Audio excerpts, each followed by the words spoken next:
This video is brought to you by patreon.com/worsttake. Get access to exclusive live streams and Discord servers, on-screen shoutouts, and early access to some videos when you join now. Help make sure that we can continue to make content like this by supporting the Patreon. Links are in the description down below.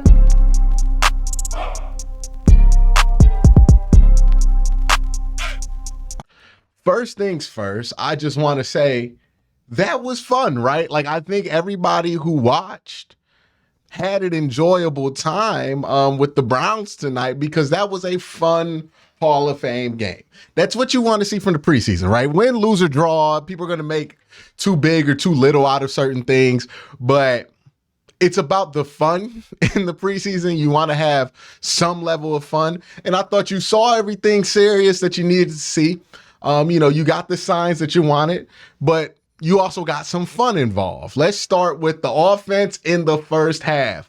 What you saw was a lot of good things from two players, Cedric Tillman and DeJuan Jones. I thought that those two looked pretty impressive. I thought they had pretty impressive outings, especially Cedric Tillman. DeJuan Jones had a pretty good outing. The thing with DeJuan Jones is I'm not going to know how to feel about him until I see him go up against somebody's starters. And that's probably just not going to happen until maybe Philadelphia. We might see a couple of reps here or there, but even then it's kind of like slanted against offensive linemen. So it's going to be tough to tell with DeJuan Jones what we're actually seeing out of him, because the thing about DeJuan Jones is that he's so big, he's so long, that nobody playing in the third or fourth or even the first quarter of a Hall of Fame game is talented enough to do anything about the length and the size that he has. So he's just going to look great in that setting. What the concern is when somebody with some plus traits or some unusual plus traits gets their hands on him. Does he have the ability to adjust? But from what we saw so far, so good with him. I didn't think that even when they had the rookie from Iowa State on him, he didn't give him that much problem. So I think that DeJuan looked pretty decent there.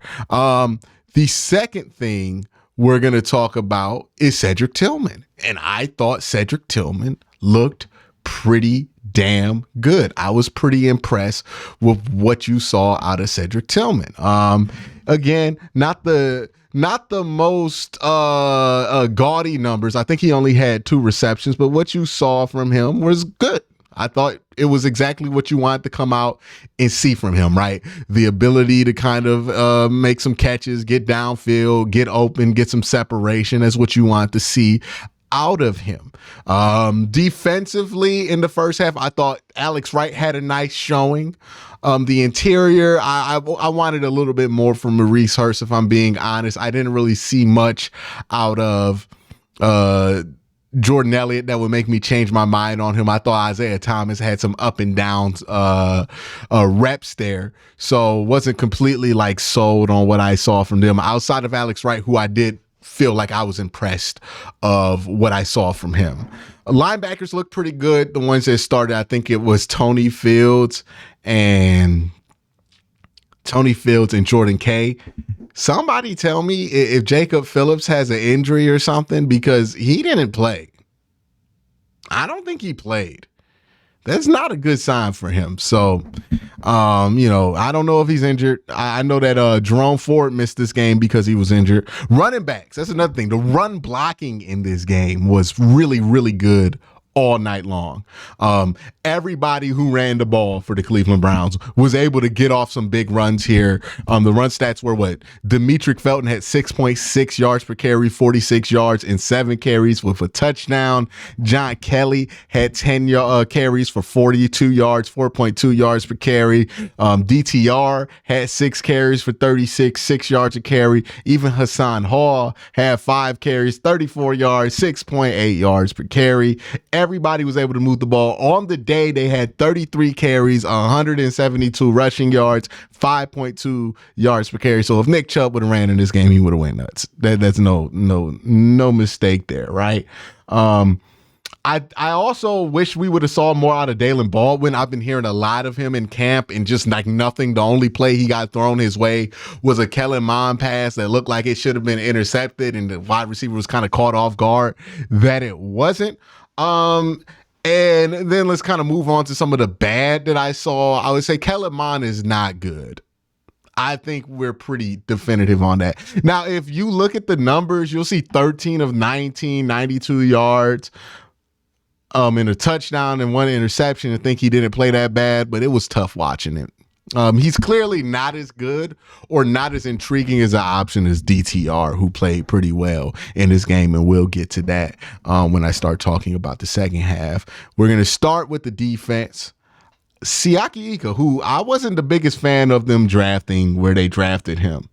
I thought he played really well. There were a couple of goal line stuffs where they just like, not goal line stuffs, but like short yardage situations on 3rd and 4th down where I felt like he stepped up and not only maintained and held his line, but pushed forward. He was actually pretty impressive. Like in that 2-gap stuff, and that's one of the things I was worried about because they talked about turning a dump truck into a Ferrari when he got drafted. So I was worried, were they just going to use him as a regular 3-tech? No, it seems like they're going to use him as a nose tackle, and if that's how they use him, at least in the preseason, he has enough size and strength to be able to maintain and get some push. We'll see if that continues in the regular season, if he gets snaps there, but from what we saw there, I thought it was a good look there. It's another draft pick that looked good. So Cedric, Tillman, DTR, Cam Mitchell, I thought looked good. He had a break on a play here where on 4th down where he almost intercepted the ball and ended the game. I thought he looked great there.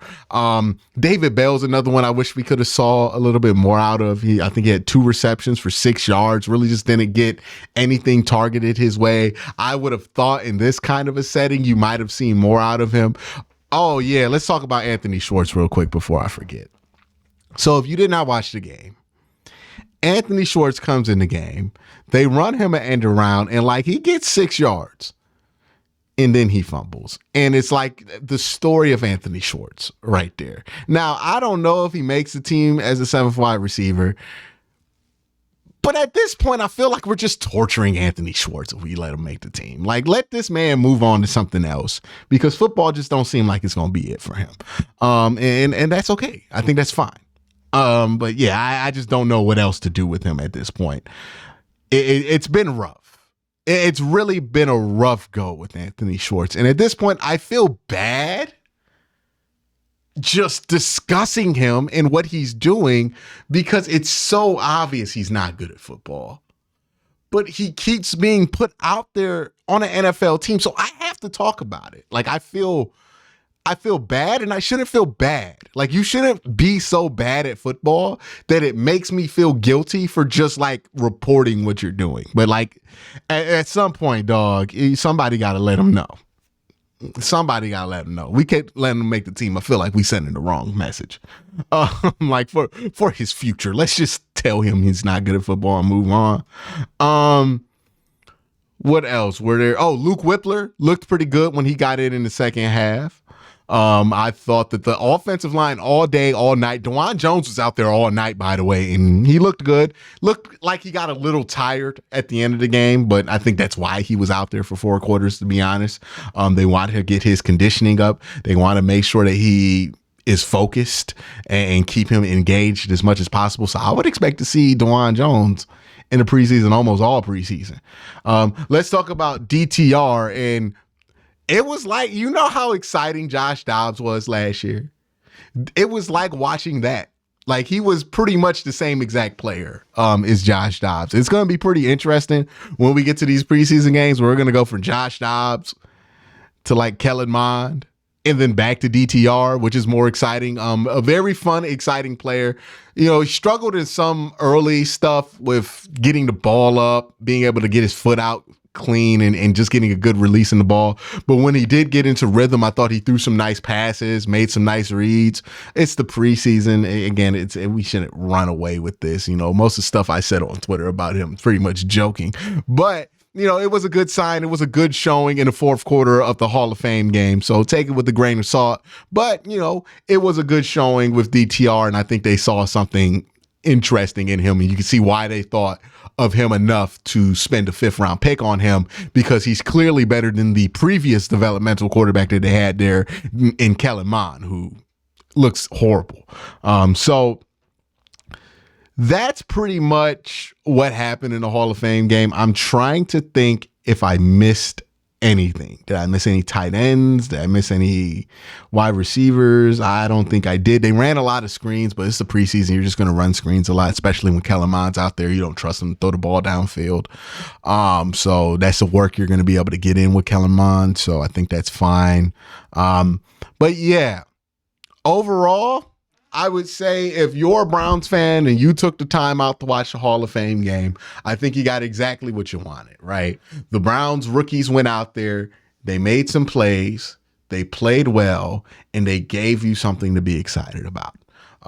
Nobody looked like they didn't belong in the league. Nobody looked like they were struggling to keep up. None of the rookies or anybody that's going to matter in the future looked like they were going to be huge question marks going forward. You got some pretty nice stuff out those guys. And in a preseason game like this, where not the starters aren't playing, and sometimes in some cases the backups aren't even playing, that's what you want to see, right? That's exactly what you want to see out of this team, defensively and offensively. It was a nice thing that they won the game, and all that. And oh my goodness, Cade York, you almost got out of here. Cade York almost got out of here scot-free. I almost didn't talk about Cade York, who missed the field goal. Now, and he almost missed the extra point, but he made the rest of his kicks for the night, or at least the rest of the extra points. Here's where I'll be with Cade York, right? Hyperbole aside, he can't miss that many more damn kicks in the preseason. And I know people are going to say, hey, it's the preseason, it doesn't matter as much. For offense and defense, that's the case. For special teams, nah, I'm not buying it, because their jobs, the kickers and the punters at least, it's not that different than in the regular season. The same people are on the field. So you're not going against like weaker gunners or whatever. You're playing against the same people. And especially for field goal, it's like this is the only reps, or these are the only reps in camp to me that matter worth anything. I could give a damn less about what Cade York does in practice. Ooh, he made 8 field goals in a row in practice. Who cares? I don't care what he does in Berea. What I do care about is what does Cade York do when he is in the preseason, right? Like, what does he do in actual game situations? So that's what's important. And if he cannot maintain that, if he cannot play well in the preseason, I'm sorry, he's probably not playing well in the regular season. We should look at different kickers. Because at the end of the day, you're paying a lot of money for Deshaun Watson. You're paying a lot of money for Nick Chubb. You're paying a lot of money for this offensive line. I do not care if our kicker can make 60-yard field goals. I do not care if our kicker can make 50-yard field goals. I care if they can make the chip shots, the 40s and under that most kickers can make in extra points. If I can't trust you to do those two things, you got to go. I don't care how much potential you have. So that's my thoughts. Let me know what you think in the comment section down below. Y'all have a great day. Have an even better night.